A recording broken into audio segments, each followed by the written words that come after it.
মিথ্যে কথা বলেছেন, উনি একজন পীরজাদা মানুষ হিসেবে এত মিথ্যে কথা বলেছেন যেটা আমাদের লজ্জা লাগছে। ওনাকে আমডাঙ্গার মানুষ খুঁজছেন, একটা সার্টিফিকেট, এমএলএ সার্টিফিকেটের প্রয়োজন পাওয়া যাচ্ছে না, অন্যান্য ডকুমেন্টসে তার সিগনেচারের প্রয়োজন তাকে পাওয়া যাচ্ছে না।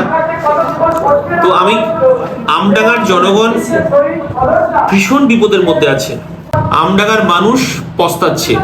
বলেছিলেন আমি আমডাঙ্গায় বাড়ি করে থাকবো, তো এখনো পর্যন্ত বাড়ি বানানোর কাজ উনি করেছেন বা শুরু করেছেন এরকম আমাদের কাছে কোনো জানা নেই, আমডাঙ্গার মানুষেরও জানা নেই।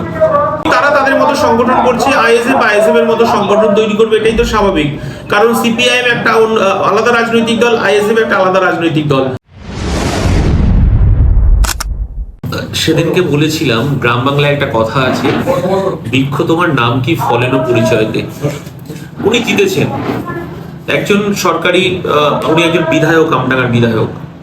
আমডাঙ্গার যে কোনো কাজের ক্ষেত্রে ওনাকে কোথাও পাওয়া যাচ্ছে না, তা ওনাকে আমডাঙ্গার মানুষ খুঁজছেন, একটা সার্টিফিকেট, এমএলএ সার্টিফিকেটের প্রয়োজন পাওয়া যাচ্ছে না, অন্যান্য ডকুমেন্টসে তার সিগনেচারের প্রয়োজন তাকে পাওয়া যাচ্ছে না। তো আমি আমডাঙ্গার জনগণ ভীষণ বিপদের মধ্যে আছে, এবং সার্বিকভাবে আমরা একথাই বলেছিলাম, কারণ উনি পীরজাদা পরিবারের মানুষ হওয়ার পরেও, কারণ ওনার কার্যকলাপ, ওনার কথাবার্তা পীরজাদা সুলভ ছিল না। মানুষ যারা ওনাকে ভোট দিয়েছিল, আমডাঙ্গার মানুষ পস্তাচ্ছে, এবং আমডাঙ্গার মানুষ আবার নতুন করে পরিবর্তন চাইছে। উনি যে কথা বলেছিলেন আমি আমডাঙ্গায় বাড়ি করে থাকবো, তো এখনো পর্যন্ত বাড়ি বানানোর কাজ উনি করেছেন বা শুরু করেছেন এরকম আমাদের কাছে কোনো জানা নেই, আমডাঙ্গার মানুষেরও জানা নেই। সার্বিকভাবে উনি সাম্প্রদায়িক তাস খেলেছে আমডাঙ্গায়। হিন্দু পাড়ায় গিয়ে এক কথা বলেছেন, সংখ্যালঘু মুসলিম পাড়ায় গিয়ে এক কথা বলেছেন, আদিবাসী পাড়ায় গিয়ে এক কথা বলেছেন। অতএব উনি ওখানে একটা সম্প্রদায়ের সঙ্গে আর একটা সম্প্রদায়ের যে বিভেদ উনি তৈরি করে দিয়ে এসেছেন। সার্বিকভাবে আমডাঙ্গায় স্বাস্থ্য থেকে, শিক্ষা থেকে পুরোপুরি ভেঙে পড়েছে। একজন বিধায়কের যে কাজ, সেই কাজ আমডাঙ্গার মানুষ পাচ্ছে না, এবং আমডাঙ্গার মানুষ, মানে একটা রিলস দেখছিলাম যে ওখানে যেহেতু কৃষি জমি সব থেকে বেশি, মানে আগানে বাগানে এবং পাট খেতে কোথাও কাসেম সিদ্দিকী আছে কিনা সেটা আমডাঙ্গার মানুষ খুঁজছেন। সার্বিকভাবে উনি যে প্রতিশ্রুতি দিয়েছিলেন, একজন বিধায়কের যা কাজ আমরা মনে করি সেই কাজ উনি করবেন এবং মানুষের পাশে থেকে করবেন, এটাই তো একটা বিধায়কের কাজ। কিন্তু উনি সার্বিকভাবে ব্যর্থ হয়েছেন, মিথ্যে প্রতিশ্রুতি দিয়েছেন, মানুষকে বিভ্রান্ত করেছেন, আমডাঙ্গার সাম্প্রদায়িক সম্প্রীতি নষ্ট করে এসেছেন। আমি চাই আমডাঙ্গার মানুষ তারা আবার ঐক্যবদ্ধ হোক, আবার জোটবদ্ধ হোক, হয়ে বিধায়ক এলাকায় এসে তার কাজের যে প্রতিশ্রুতি দিয়েছিলেন সেই প্রতিশ্রুতি রাখবেন। বিরোধী হিসাবে আমি এই প্রস্তাব রাখছি। দেখুন, ধর্মর ব্যাপারটা সেটা তো তার নিজস্ব বিশ্বাস, তার নিজস্ব বিশ্বাস থেকে তিনি ধর্ম প্রাণ পরিবারের একজন সন্তান, তিনি ধর্ম করতেই পারেন, তাতে আমাদের কোনো আপত্তি নেই। কিন্তু উনি ধর্মের সঙ্গে যদি রাজনীতি মিশিয়ে ফেলেন সেটাই আমাদের আপত্তির বিষয়, এবং উনি এখানে ধর্ম এবং রাজনীতি উনি গুলিয়ে দিয়ে গেছেন আমডাঙ্গায়, এবং স্বাভাবিকভাবে আমডাঙ্গায় যে পরিবেশ তৈরি উনি করে গেছেন, আমডাঙ্গার সার্বিকভাবে উনি ক্ষতি করে গেছেন, এবং আমডাঙ্গার মানুষ ওনাকে খুঁজছেন। উনি ধর্মগুরু হিসেবে কাজ করুন না, তাতে আপত্তি কোথায়?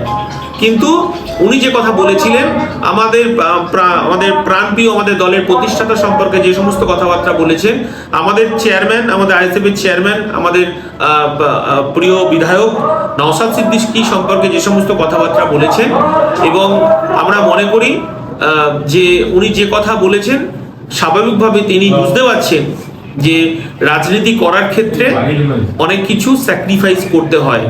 সেটা বাংলার বুকে, পশ্চিমবঙ্গের বুকে আমাদের পীরজাদা নওশাদ সিদ্দিকী সেটা দেখিয়েছেন যে জাতি ধর্ম নির্বিশেষে সংবিধানকে কিভাবে রক্ষা করতে হয়, সাধারণ মানুষকে পাশে নিয়ে কিভাবে লড়াই করতে হয়, শাসকের চোখে চোখ রেখে কিভাবে লড়াই করতে হয়, সেটা আমাদের দলের বিধায়ক, আমাদের পার্টির চেয়ারম্যান নওশাদ সিদ্দিকী দেখিয়েছেন।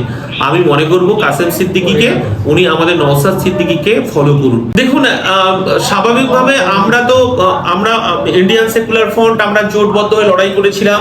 আমরা দত্তপুকুরে কলেজের কথা বলেছিলাম, আমি দত্তপুকুরে হসপিটালের কথা আমরা বলেছিলাম, দত্তপুকুরে স্টেডিয়ামের কথা বলেছিলাম, দত্তপুকুরে হকার্সদের কথা বলেছিলাম, কিন্তু দত্তপুকুরের মানুষ আমাদের উপর ভরসা করতে পারেনি। আজকে দত্তপুকুরের মানুষ ভীষণ বিপদে আছেন। আর উনি যে গল্প কথা করে গেছেন 100 বেডের উনি হসপিটাল করবেন, উনি একজন মিথ্যে কথা বলেছেন। উনি একজন পীরজাদা মানুষ হিসেবে এত মিথ্যে কথা বলেছেন যেটা আমাদের লজ্জা লাগছে, সাধারণ মানুষের লজ্জা লাগছে। দেখুন আমরা প্রথম থেকেই হকারদের পক্ষে আমরা বলেছি যে হকারদের পুনর্বাসন ছাড়া কাউকে কাজ থেকে বা কারোর দোকান ভাঙা যাবে না, পুনর্বাসন দেওয়ার কথা বলেছিলাম।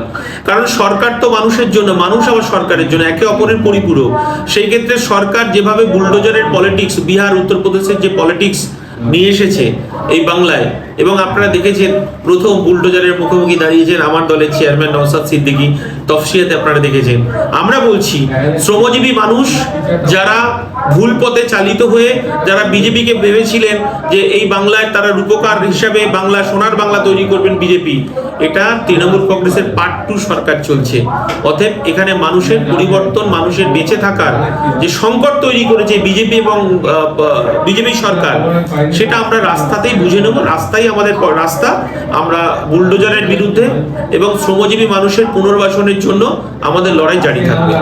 কারণটা তো এটা পরিষ্কার। দেখুন আমরা দেখলাম যে বামপন্থী অর্থাৎ ভারতের কমিউনিস্ট পার্টি, মার্ক্সবাদী, তারা তাদের মতো সংগঠন করছে, পঞ্চায়েতে পঞ্চায়েতে, বুথে বুথে, ওয়ার্ডে ওয়ার্ডে গিয়ে তারা সংগঠন তৈরি করছে। স্বাভাবিক, তারা তাদের মতো সংগঠন করছে। আইএসএফ এর মতো সংগঠন তৈরি করবে, এটাই তো স্বাভাবিক। কারণ সিপিআইএম একটা আলাদা রাজনৈতিক দল, আইএসএফ একটা আলাদা রাজনৈতিক দল।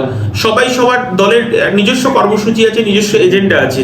স্বাভাবিকভাবে সবাই সবার এজেন্ডা হিসাবে মেনেই তারা বুথে বুথে, ওয়ার্ডে ওয়ার্ডে কাজ করবে। এবং যখন আবার বিজেপি এবং তার সহযোগী তৃণমূলের বিরুদ্ধে আমরা যখন লড়াইয়ের ময়দানে নামবো, তখন ধর্মনিরপেক্ষ যত শক্তি আছে আবার ঐক্যবদ্ধ হয়ে লড়াই করবো।